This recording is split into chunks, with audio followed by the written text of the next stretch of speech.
class. Okay, so you can just go download the video and start seeing the lectures, and the things will be very much clear to you once you are going to watch the video again and again. Okay.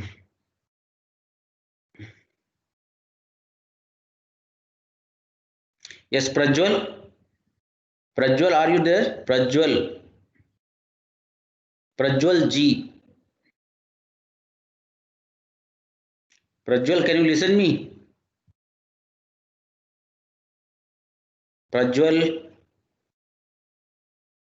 Okay. Many of you are having issues with the internet connections. That's why I think you're not able to connect you. Anyway,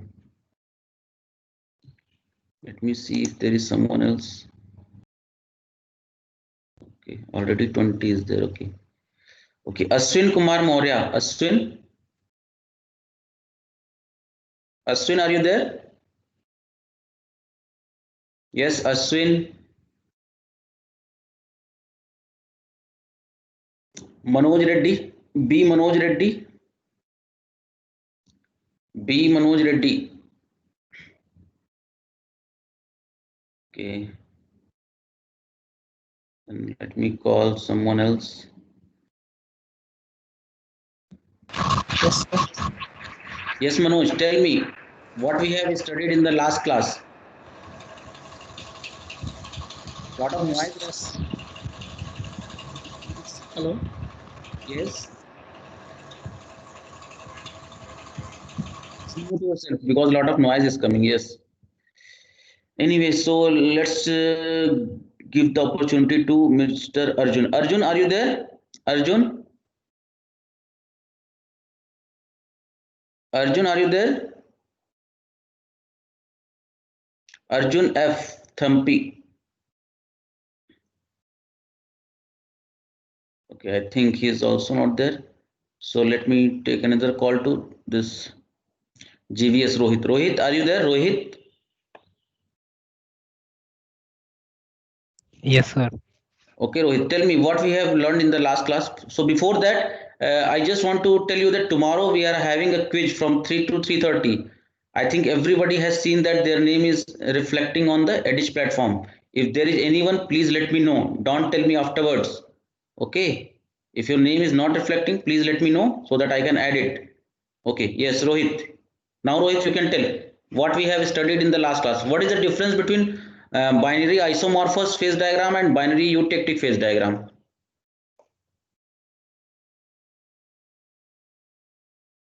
Yes, when we will get binary isomorphous phase diagram and when we will get this binary eutectic phase diagram. Yes, Rohit, tell. Don't know, sir. Okay, so when the two components that has been added are completely soluble in the solid as well as in the liquid state, then the diagram that we are going to get is the binary isomorphous phase diagram. But when we are going to add the two component and those two components are completely soluble in the liquid state, but only partially soluble in the solid state, then the diagram of such a system is called as binary eutectic phase diagram. Okay, so we are looking into the binary isomorphous phase diagram, means those diagram in which the two components are completely soluble in the liquid as well as in the solid state. So we will continue with that. So let me share the PPT with you.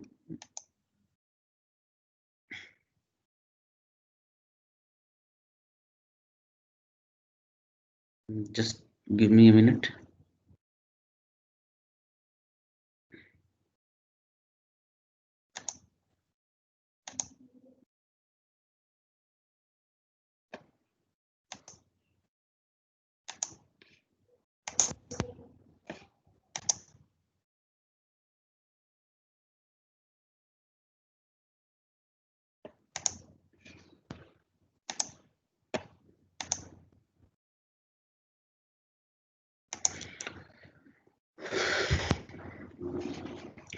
Okay, is the PPT is visible?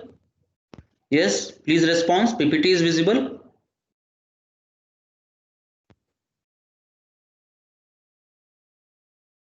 Yes, can you please let me know whether the PPT is Yes, visible or not?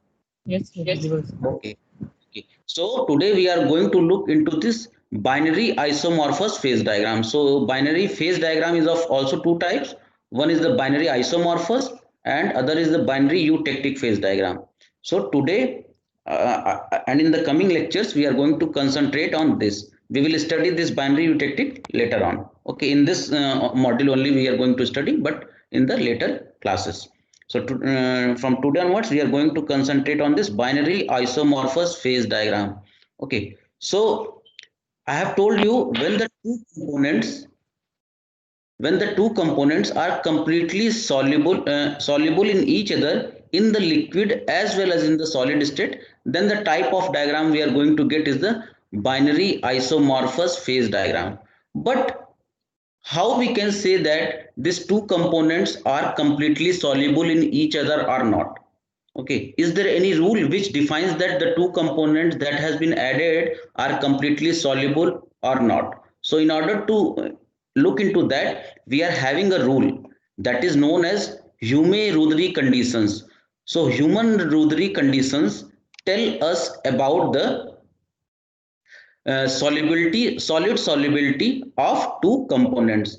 As I have told you, copper and nickel are going to give you the binary isomorphous phase diagram, but copper and silver not. So here you can see again copper and nickel gives this binary isomorphous phase diagram, but silver shows the binary eutectic phase diagram. So why this is showing binary eutectic? Because it has limit, the two components, that is copper and silver, has limited solubility in the solid state. So is there any rule which can define that two components are have solids has solubility in each other in the solid state or not? So that is defined by a rule that is known as Hume-Rudry conditions. So Hume-Rudry, this is the name of the scientist. Okay, he has given a set of rules on the basis of which you can tell that whether the two components that has been formed a system are completely soluble in the solid state or not. Okay, so here you can see as per Hume-Rudry, in a two element system, just to mind you, in a two element system this is applicable. So in a two element system, following conditions should be satisfied for complete solid solubility. So this set of conditions should be satisfied in order to say that the two components that has been added in a system are completely soluble in each other in the solid state. Okay, so what is the first condition? The first condition says that the two elements that has been added, the crystal structure of each elements of solid solution must be the same. Okay, so here the first condition is crystal structure of each element of solid solution must be the same. Means if one is showing the BCC, other must also be the BCC. If one is showing the FCC, the other should also show the FCC. So that is what it the first point means. Okay, what is the first point? Crystal structure of each element of solid solution must be the same. Okay, now, what is the second point? Size of atoms of each two elements must not differ by more than 50%. So every element is made up of atoms. So the size of atom of two elements that is going to form a system should not differ by more than 15%. Okay, the size should not be differ, means atomic size should not be differ by more than 15%. So this is the second condition. What is the third condition? Elements should not form compound with each other. Means the two elements that has been added should not react and form compound with each other. So in other sense, we can say that there should be no appreciable difference in the electronegatives of the two elements. Means the electronegativity value of the two elements that has formed the system should be nearly equal. Okay, then it is not going to form any compound with each other. So this is the third condition. The last condition is elements should have the same valence electron. Okay, so I hope you are knowing what is the meaning of this term valence. Okay, so this fourth set of condition is given by Hume-Rudry in order to say that the two elements or the two components that has been added in a system, okay, are going to show the complete solid solubility or not. Mind you, here we are talking about the solid solubility. Okay, so this Hume-Rudri condition, these are the name of the scientist. They given a set of rules on the basis of which you can tell that the two components or the two elements that has been added are completely soluble in each other or not.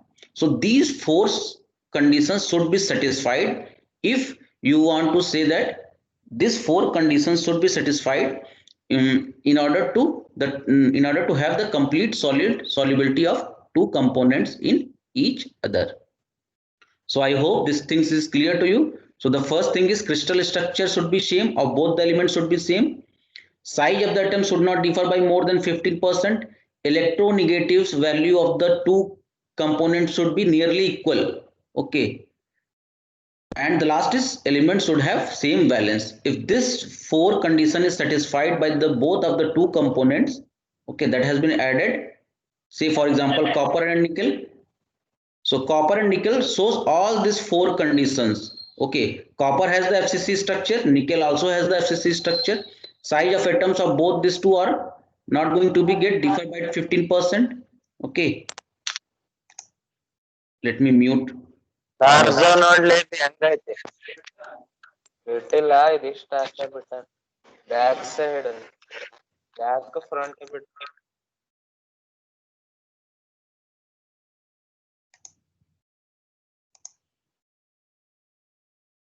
Okay, so it is muted. Okay, so second condition is size of the atom should not differ by more than 15%. Third condition is there should be no appreciable difference in the electronegatives of the two elements. Why? Because they should not react with each other and form a compound.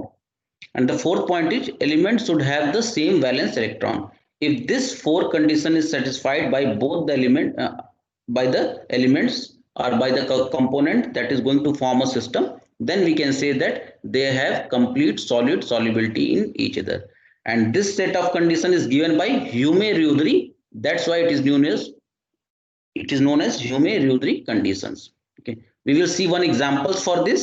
So here I have taken parameters, the four parameters here I have shown you.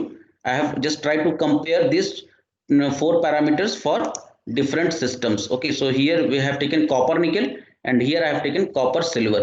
Okay, so crystal structure, if you see, of copper it will be FCC, and also the nickel has the FCC structure. So the first criteria is satisfied.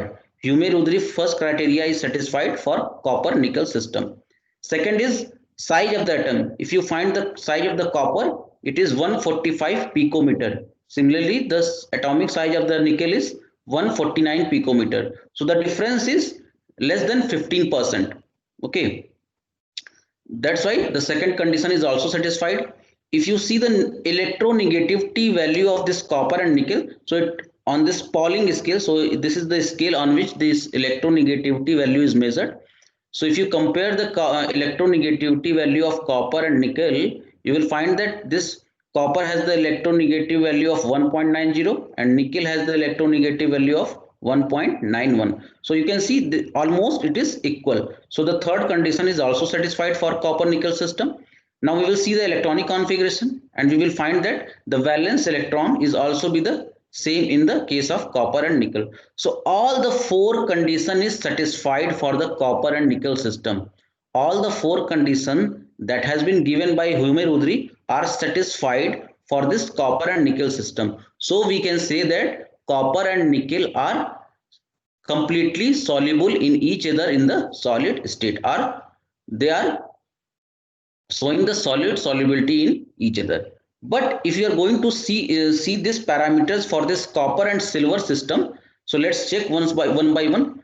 Crystal structure is same. Okay, FCC, copper and silver also shows the FCC structure. So the first criteria is satisfied. But if you look at the second criteria, so there is a lot of difference between the size of atom of the copper and the silver. It is greater than 15%. So the second criteria given by Hume-Rudri is not satisfied here. So it is, that's why it is written as here as no. The third criteria you can see also the electronegativity value is also not of same order. Here you can see the electronegativity value of copper and nickel are nearly equal, but here there are much difference. Okay, so the third criteria is also not satisfied. Fourth criteria is satisfied for copper and silver. Okay, so these two criteria, the size of the atom and electronegativity value of the copper and silver are not of same order, or you can say are not equal. Okay, that's why this copper and silver does not show solid solubility in each other. Rather, they show partial solid solubility in each other. But copper and nickel shows complete solid solubility in each other. That's why copper nickel is going to show the binary isomorphous phase diagram, and this copper silver system shows the binary eutectic phase diagram. Why? Because copper and silver are not having complete solid solubility in each other, rather it has partial solid solubility in each other. Why partial solid solubility? So on the basis of Hume-Rudry condition, the condition that is given by this Hume-Rudry, we can say that for any two components to have complete solid solubility in each other, the four criteria should be met. The four criteria should be met, but here you can see the two criteria is not being met by this copper and silver system. That's why it does not show complete solid solubility in each other, rather it is showing partial solid solubility in each other. I hope the things are clear to you. Yes, any doubt so far? Please ask. No, Yes. sir. Okay, then fine. Let me move forward. Okay. Now what happened when we, now I'm going to show you the about the binary isomorphous phase diagram. We are going to discuss about the binary isomorphous phase diagram. But let's see what happens when we heat. So construction of binary isomorphous phase diagram.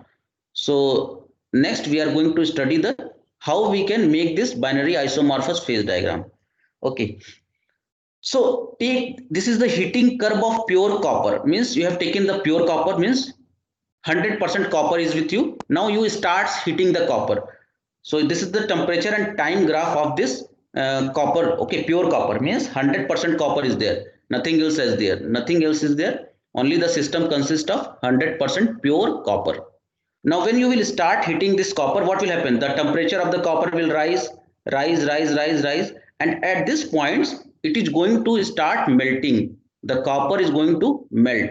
But by the time this melting occur, no change in temperature takes place. It means when you are going to heat the pure copper, the melting of pure copper occurs at the same temperature. You can see here, the temperature is there, so temperature is same unless all the solid is converted into the liquid copper. So once all the solid will get converted into the liquid copper, then again the temperature will rise. Okay, so this is the heating curve for a pure copper. If you are having pure copper, then when you are going to heat it, then temperature will rise, and at one point the solid copper starts melting. But the melting will occur at constant temperature, because the time will increase, because it will take time for all the solid to get melted into liquid.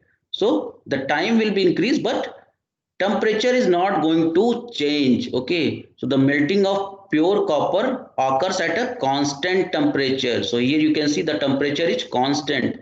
This is the temperature line, this is constant. And once all the solid copper gets converted into the liquid copper, again it will temperature of the liquid copper will increase. But in case of copper nickel system, means here you are having pure copper, but here now suppose you have added some nickel into the copper and then you start heating the system, then what will be the heating curve? Okay, so here you can see we are having copper nickel system over here. Now we start heating this copper nickel system. Again, when you start heating the copper nickel system, as you heat it up, temperature will rise, and at this point the copper nickel system will start melt. But during melting the temperature is also going to change, means the melting of this copper nickel system occur in a range of temperature, means from this temperature to this temperature the copper nickel system melting will occur. So here you can see this is the temperature, at which the melting of the copper nickel system starts, and this is the temperature at which the complete melting of the copper nickel system takes place. Okay, so this the melting of this copper nickel system occurs in a range of temperature, but in case of pure copper the melting occurs at a constant temperature. So here you can see the temperature is constant, but here you can see during melting of the copper nickel system the temperature is also changing. So from this point to this point the complete melting of this copper nickel system occurs. So once all this copper nickel system converts it into the liquid, again the temperature will rise.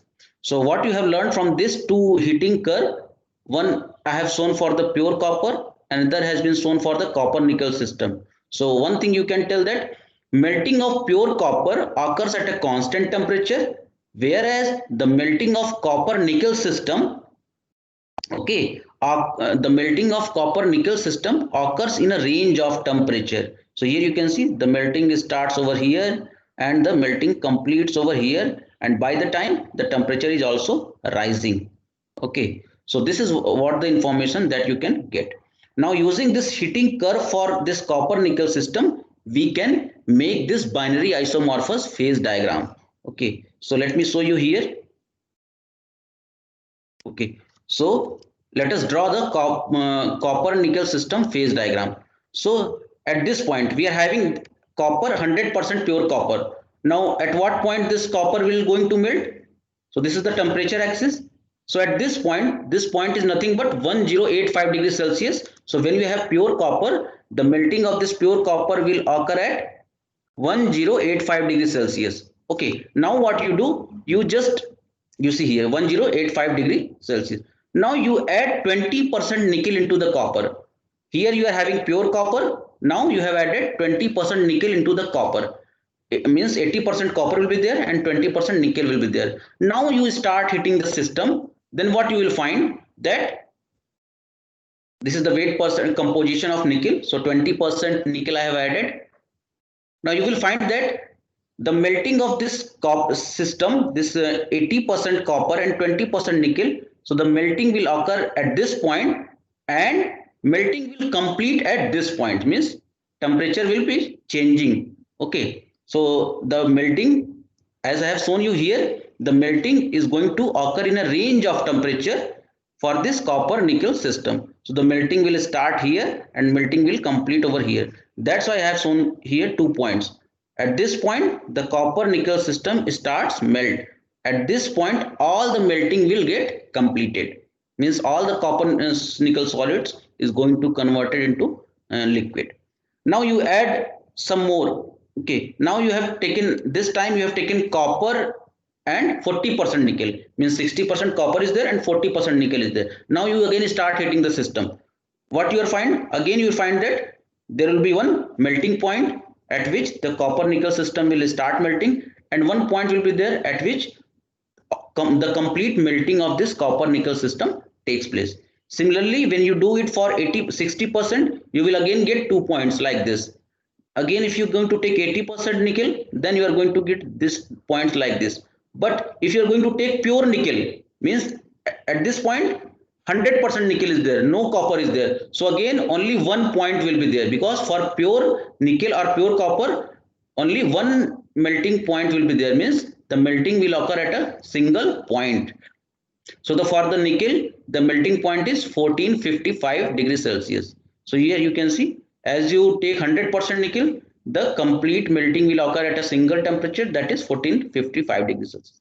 Now if you join all this point, you join this point, starting from this, you join all this point, and starting from this, you join all this point. You can see like this. If you join all these points, then what we are going to get is the binary isomorphous phase diagram. So this is how we make this binary isomorphous phase diagram of any system. Okay, so this is the copper nickel binary isomorphous phase diagram. So the idea behind telling you to this things is to show you how this binary isomorphous phase diagram has been made. Okay, I hope, any doubt so far, please ask.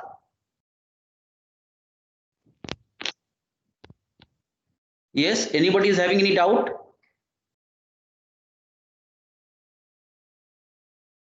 No, sir. Okay, then fine. We will move further. So I have shown here the heating curve of pure copper. Here the melting will occur at a single temperature. So here you can see the melting pure copper, the melting is going to occur at only one temperature. So at this particular point only all the solid copper will get converted into the liquid copper. Okay, but in case of copper nickel system, you have seen that this melting start over here and complete over here, means the melting occur in a range of temperature. The similar thing you can see over here, the melting starts over here and the melting completes over here. Okay, so the 2 points will be there for the copper nickel system, or you can say the melting of copper nickel system takes place in a range of temperature, whereas melting of pure copper or pure nickel occur at a single temperature. I hope the things are clear. Okay, now what information, the next question is why we are studying this phase diagram. What information can we get from this phase diagram? Okay, now we will see what we can actually know about by reading this phase diagram, what we can know. Okay, the next we are going to explain that only. Okay, so we will see that here. Okay, so let me, okay, think these things are clear to you.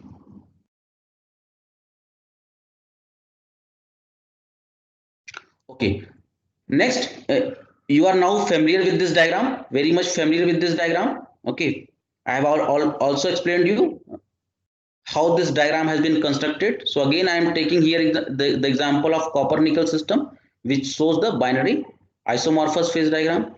In this axis, the composition is varying, means weight percent of nickel is varying. So if I say this 40%, it means 40% nickel will be there and 60% copper will be there. Okay, if I say 60%, means 60% nickel will be there and 40% copper will be there. Okay, I have also discussed about this line. This is the liquidus line and this is the solidus line. So what is the liquidus line? Yes, anybody can tell what is this liquidus line? Yes, anyone can tell what is this liquidus line?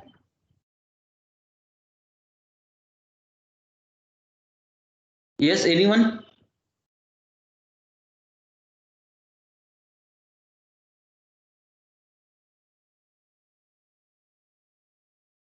Yes, Duleshwar, are you there? Duleshwar, Sir, yes, sir. can you tell me what is this liquidus line? Simply by seeing the diagram, you can tell what is this liquidus line. Sir, when give the temperature, it start melting. So it's convert a liquid that time, sir. No. Can you see this liquidus line? I have marked with arrow. Can you see this? Yes, sir. So what this actually liquidus line is doing? It is separating the liquid region with the liquid and solid region. Solid region, sir. Okay, so the line which separates the liquid region with liquid and solid region is known as the liquidus line. Now tell me what is this solidus line? When it's separate liquid and solid, sir. No, just see the diagram. This is the line I am talking about. This is the solidus line. So this is the line. What is this region and this region? This is what this. So you can see. Yes, speak. It separates solid region and solid plus liquid region. Correct. The line, because it is very clear for the diagram itself. So what this is the solidus line, and what this line is doing, it separates the liquid and solid region with the solid region. So simply by seeing the diagram you can tell. Okay, no need to remember anything, you just by seeing the diagram you can tell. So this is the liquidus line. What this line is doing, this line is separating the liquid region with the liquid plus solid region. And what is this solidus line? This line separates the liquid and solid region with the solid region. Very simple. Okay, now tell me, the first point is the diagram which indicates the phases in equilibrium under different conditions of temperature and composition. Now you can see here we are having temperature and here we are having composition. So what this phase diagram is telling, under different condition of temperature and this composition, what are the phases present in a system? That is what this diagram is telling. Okay, so this diagram indicates the phases in equilibrium under different condition of temperature and composition, because we are having temperature over here and we are having composition over here. So what this diagram is telling, what phases will be present in the system under different conditions of temperature and composition. Okay, why we are not taking pressure over here? Because I have already told you that pressure is going to be kept constant. For all this phase diagram, we are going to take pressure as constant. That's why pressure is not mentioned over here. If someone will ask what is the pressure, you simply can say that pressure is constant and it is 1 atmospheric pressure. Now let us see how this temperature and composition tell us about the number of phases. Okay, now we will take an example. Suppose I ask you, tell me the phase present at temperature of 1100 degrees Celsius and 88% of nickel. So two things I have told you. I asked you to tell you about the phase present at 1100 degrees Celsius. So what simply you do? You just draw a line at 1100 degrees Celsius and 88% nickel. So you draw a line from 88% nickel and you draw a line at 1100 degrees Celsius. You are going to get a point. Why a point? Because these two lines are going to cut at a single point like this. So 1100 degrees Celsius, I ask you 1100 degrees Celsius and 88% nickel. So we will draw a line at 88% nickel. So we can see that we are going to get a point over here. Now this point lies where? So you can see beyond this line, everything is in solid phase, that is alpha phase. Okay, and this point is lying in this region only. So if I ask you what is the phase present at 1100 degrees Celsius and 88% nickel, you can say that we are having only solid phase over here at 1100 degrees Celsius and 88% composition of nickel. We are going to have alpha solid phase because this point is going to lie in this region only. Okay, now suppose if I ask you what is the phase present at temperature of 1200 degrees Celsius and 68% of nickel. Simply what you do, draw a line at 1200 degrees Celsius like this and draw a line at 68% of nickel. So this is the 68% of nickel. Like this you draw a line, and 1200 degrees Celsius you draw a line like this. You will get at, you are going to see that the two lines are going to cut at a point. Now see that in which region that point lies. Let me draw the line. So this is the 1200 degrees Celsius line and this is the 68% of nickel line. Now this is the point we are going to get, but you can see that this point is lying in this region only, means in the region of liquid and alpha. So here we are having this phase, two phases will be there if you are going to take 1200 degrees Celsius temperature and 68% of nickel. So what will be the phases present? Liquid and alpha will be the phases present when the temperature of the system will be 1200 degrees Celsius and we have taken 68% of nickel. Now the third question I can ask, what will be the phase present at temperature of 1400 degrees Celsius and 28% of nickel? Simply again the similar thing you can do. You can draw a line at a temperature of 1400 degrees Celsius like this. 1400 degrees Celsius is there. So you draw a line like this and 28% of nickel. So this is the 28% nickel. Draw a line like this. You are going to get a point. So let me draw the line. So this is the line at 1400 degrees Celsius and this is the line at 28% of nickel. Now you see that this is the point where these two lines going to intersect. Now see that where this point lies, in which region this point lies. So you can see this point is lying above this liquidus line where everything is liquid. So what is the phase present at 1400 degrees Celsius and 28% nickel? Only the liquid phase will be there. So I have written here the liquid phase. You can see here only liquid phase will be present at 1400 degrees Celsius and 28% of nickel. So this is the first information that you can get from the phase diagram. What you can get? You can tell about the phases present in the system or you can say most precisely you can call it as the equilibrium phases present in the system at a function of temperature and composition. Okay, so the first thing you can tell from the phase diagram is the equilibrium phases present at different temperature and composition. So this is the first information that we can get from the phase diagram. Any doubt so far? Yes.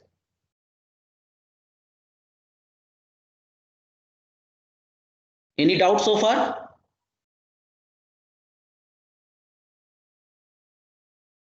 No, sir. No, sir. No, sir. Okay, good then. So simply in order to know the phases present at different temperature and composition, you have to draw, yes. If we, if the line in the point is lies on liquidus line or solidus line, then which region we take, sir? Liquid only, because this is the liquid region. I have told you the line, the region above this line is the liquid. So the line itself is the liquid is. Okay. Okay, sir.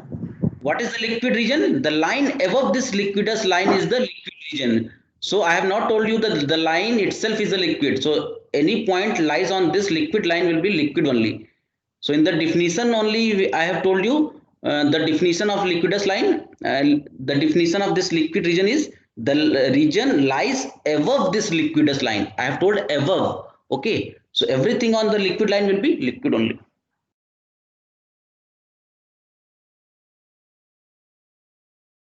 Yes, any doubt?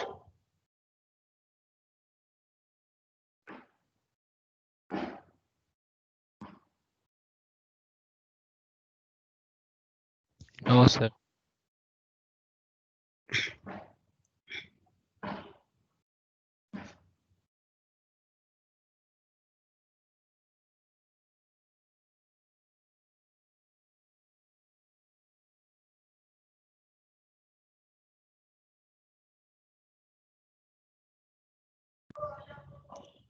Yes, Duleswar. Yes, sir. What is your question? Can you please repeat once more? Sir, if point lies on liquidus line or solidus line, Okay. then which region we take, sir? Okay, correct. Okay, sorry. I just confused because let me tell you once more. The by the time you are going to this point, you are going to be in the two region only. So if the line, if the point lies on this liquidus line or in the solidus line, so that will be lie in the two phase region. Okay. That will be the two phase region. Yes, because the by the time the point is going to be on the liquidus or in the solidus line, this liquid region comes or the solid region comes. Okay, both region will come when it is going to be, when the point is going to be lie on this liquidus line or this solidus line. Okay. So if any point lies on this liquidus or solidus line, so you are going to take as a two phase region. Okay. Now we will move forward. Now, I have told you one of the things I have told you, that the first information that you can get from the phase diagram is the phases present. So the first information that you can get from the phase diagram is what are the phases present, means whether it is solid phase, whether it is solid or liquid phase or the liquid phase. Okay, so any point x and t, here x represents the composition and t represents the temperature. So any point xt on the phase diagram gives the following information. So if I give you temperature and composition, then you can tell these three informations about from the phase diagram. So if I have given you a temperature and I have given you the composition, so you can tell these three things from the phase diagram. Okay, the first thing we have already seen, that what are the phases present. So I have told you, recently I have told you what information, how we are going to tell the phases present by knowing the temperature and composition. Now the second things that we can tell by knowing this temperature and composition is the composition of the phase. Now you have to understand that what is the meaning of this composition of the phase. Now just listen very carefully. Now suppose I have taken a system in which 40% of nickel is there. I have taken 60% copper and 40% nickel. Okay. Now you heat the system. You are heating the system. From here, this is the we have taken copper with 40% nickel. Now you are heating the system. At this point, this system starts melting. At this point, the complete melting occur, and above this, the system is going to convert it into the complete liquid. Now, from here you start cooling the system. Now you are cooling the system. You can see that once this temperature is going to reach this point, what will happen? The solid will come into picture. Means the solid, this alpha phase starts separating from the liquid phase, because above this we are having totally liquid. But once you are going to cool this copper with 48% nickel, at this point alpha will start coming into the picture.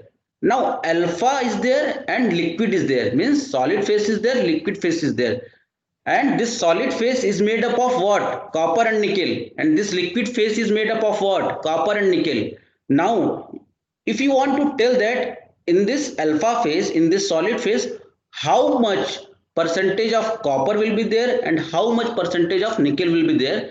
So that is nothing but the composition of the phase. Means in this solid phase, how much percentage of copper is there and how much percentage of nickel is there. So that is the composition of alpha. And in liquid phase, what is the composition of this copper and nickel? That is the composition of this liquid phase. So this liquid is also consist of copper and nickel, and this alpha is also consist of copper and nickel. Now, how much percentage of copper and nickel is there in the liquid and how much percentage of copper and nickel is there in the solid phase? This is nothing but the composition of the phase. So this thing you can also tell from this phase diagram. We will learn that how we can tell about the composition of the phases present. Okay. The third thing that you can tell is the amount of phases present. Look, you are going to be get confusion, but try to listen me very carefully.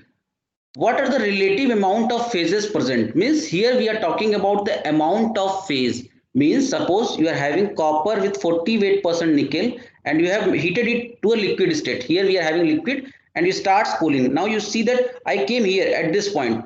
So at this point in the system you are having liquid and you are having solid. Now what amount of liquid is there and what amount of solid is there? So that is nothing but the amount of phases.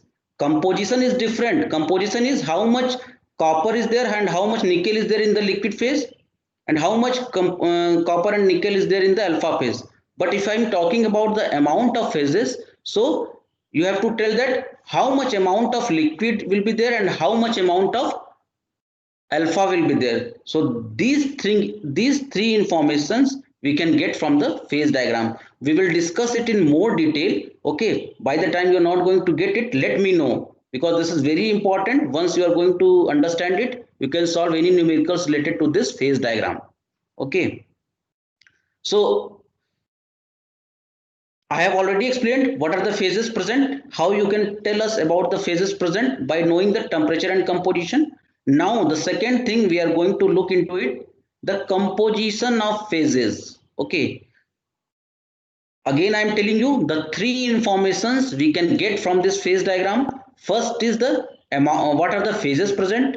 Second information that we can get is the what is the composition of the phases, and the third is the we can tell about the amount of phases present at a given temperature and composition. So these three informations we can tell. Okay. So this what is the composition of phases present we will discuss in the next class, but as of now let me revise the things what we have discussed so far. Okay, because this is the new topic and we need a whole class to discuss this composition of phases and this amount of phases. So I'm not going to start today. Okay, Rohit, are you there? Rohit? Yes, sir. I am planning to take a extra class tomorrow. So can you tell me a suitable time? Sir, tomorrow.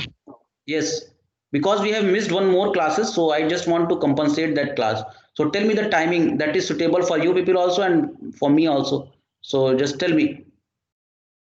Leaving 2 to 4. 2 to 4 I am already having class. So just tell me before 2 o'clock. Is there any time? Sir, still I don't know tomorrow we have classes or not. Huh?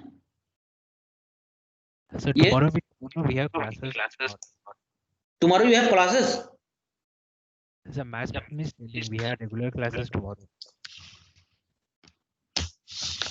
Okay, so can we take a class 5? Sir, can I message later while discussing Okay, with all? but don't forget. Okay. Sure, sir. Okay, good. Now let me revise the things. So the first information that can be told from this phase diagram is the phases present at a given. So this is the information that we can get. Now just here I have given you a question. Name the phases present in copper nickel alloy with 40 weight% of nickel at following temperature. Okay, at following temperature and with 40 weight% of nickel, you have to tell me what will be the phases present. So the first temperature given is 1000 degrees Celsius. Now tell me at 1000 degrees Celsius and 40 weight% of nickel, what will be the phase present in the system? Yes, who will tell? 1000 degrees Celsius and 40 weight% of nickel.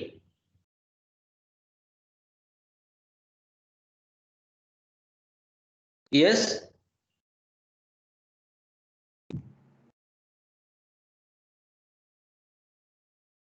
Only solid phase. Only solid phase will be present.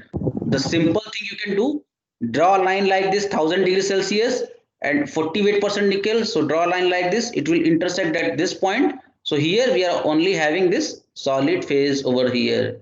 Good. Next, you have to tell me at 1200 degrees Celsius at 40 weight% of nickel, what will be the phases present. Now, I will ask some other students to tell me the answer. Yes, anybody else apart from Duleshwar who can tell what will be the phases present at 1200 degrees Celsius and 40 weight% of nickel? So liquid plus solid phase. Liquid plus solid, because 1200 is there, you draw a line like this, 40 weight% is here, draw a line like this, it will intersect at this point. So at this point lies in this region, and this region is nothing but the liquid plus solid phase. Correct.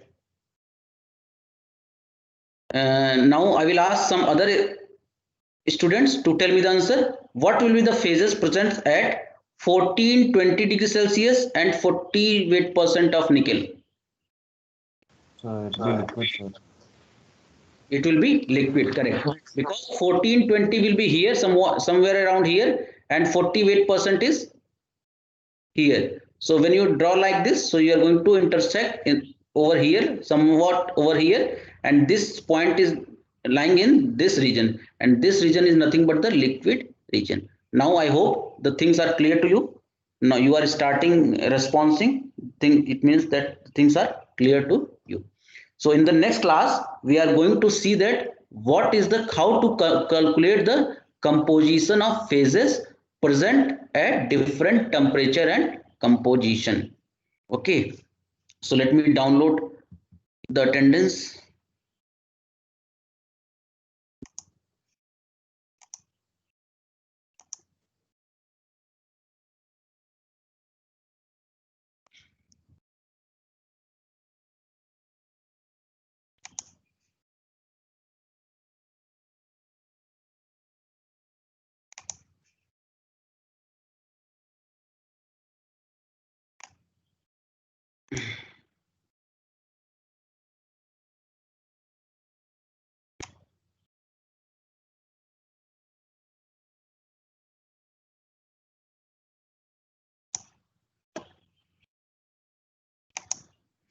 I have done that.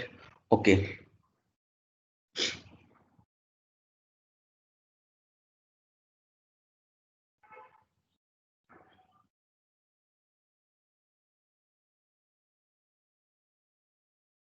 Let me ask to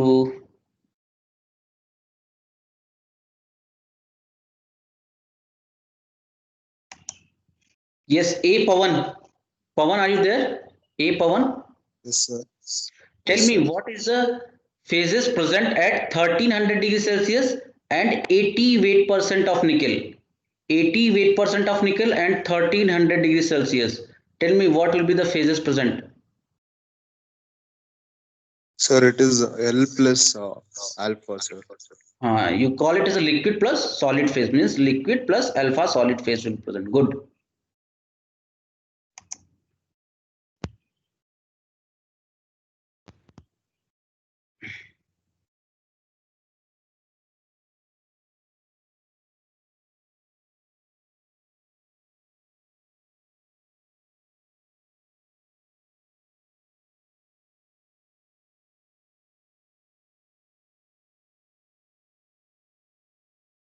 Yes, Anil. Anil H. Anil. Anil. Are you there?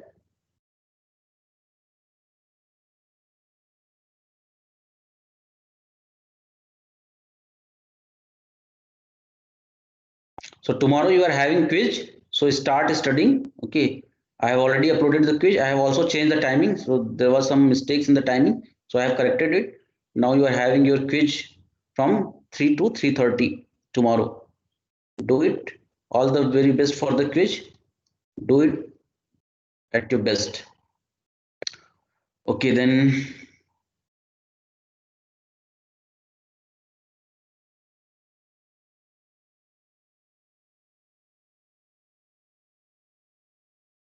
Yes, Calvin M. Calvin M. Calvin, are you there? Calvin M.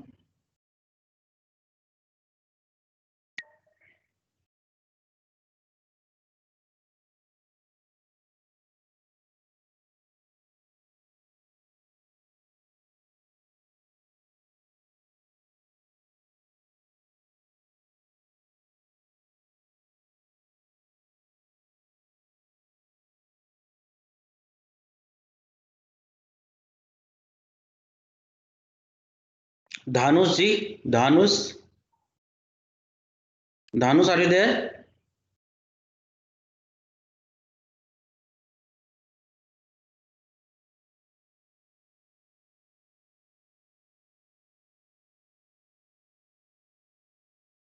Yes, Vaibhav. Vaibhav Chauhan. Vaibhav, are you there? Sir, Yes, Vaibhav. Any confusion? Any doubt? no, sir.